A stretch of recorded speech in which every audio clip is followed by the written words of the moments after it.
What about a question? Yeah. We heard from industry that they're not in favor of this, and we've got our BC expert here still, I think, don't we? Or do you? He had to head off.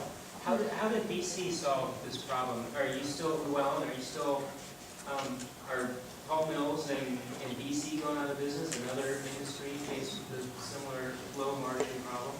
Oh, yeah, that's, I really can't comment so much on the BC proposal relative to pulp and paper mills.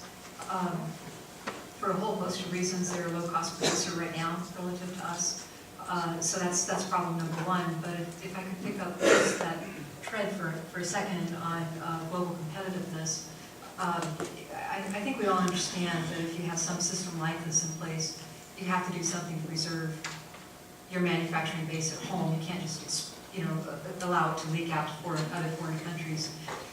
I think we all understand that, but the problem is at what rate. If you bring a policy into place that's going to be protected quickly enough, we really have a situation where you can have unexpected things turn an industry non-competitive so quickly, and you can't generate policies quick enough to account for it.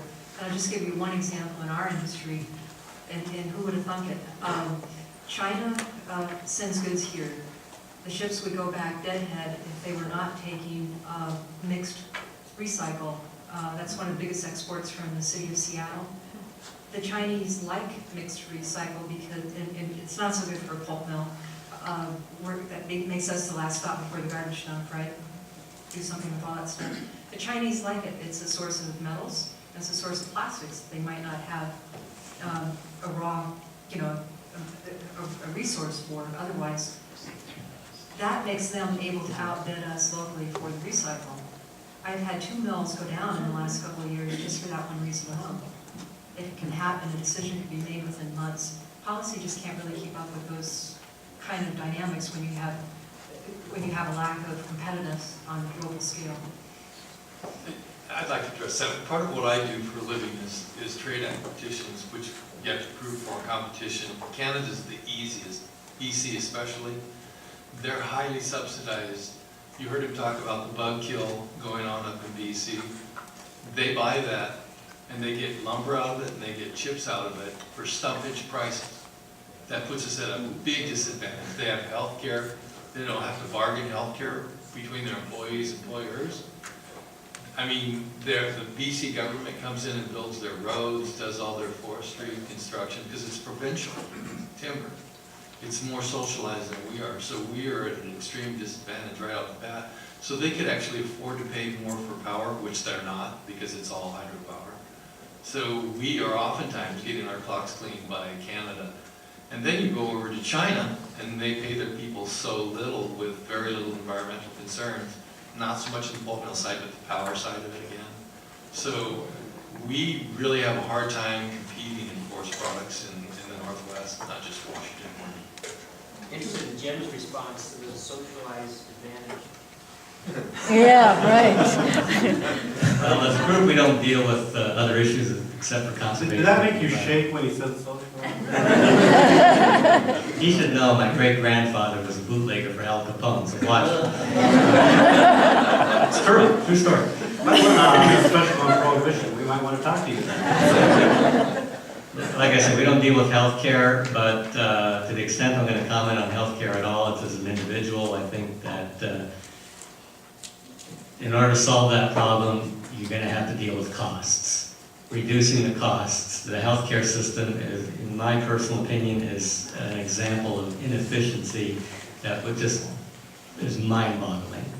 Imagine taking your car to get it repaired and they don't tell you how much it's going to cost, and you get a separate bill from the mechanic, from the shop, from the hazardous waste disposal company, from the guy who scopes your car, and all these bills come at different times, and you can't understand any of them.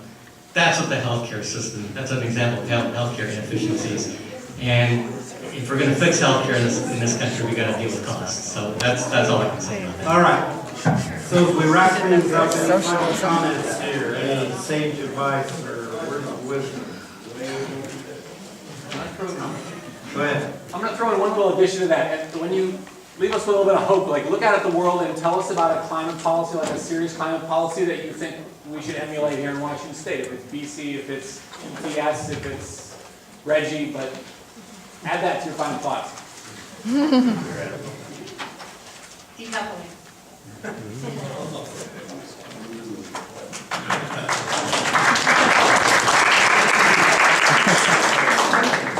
As far as Senator Campbell's proposal, there's merit in it, but as speaking for labor as much as you can, it's tough to go along with it without some sort of other remedies. I don't think that proposal goes far enough into protecting American workers. Keep it simple and transparent. Start with the biggest chunk that you can bite off, and eventually try to go global, as this gentleman suggested.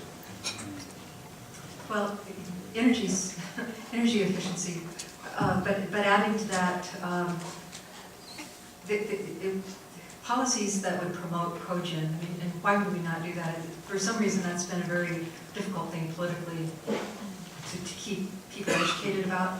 But why would you not have a system that gives you kind of like two bangs for the buck? It's energy efficiency and cogen. Well, both the BC tax and the Campbell-Collins bill are attractive, and they have a lot to recommend them.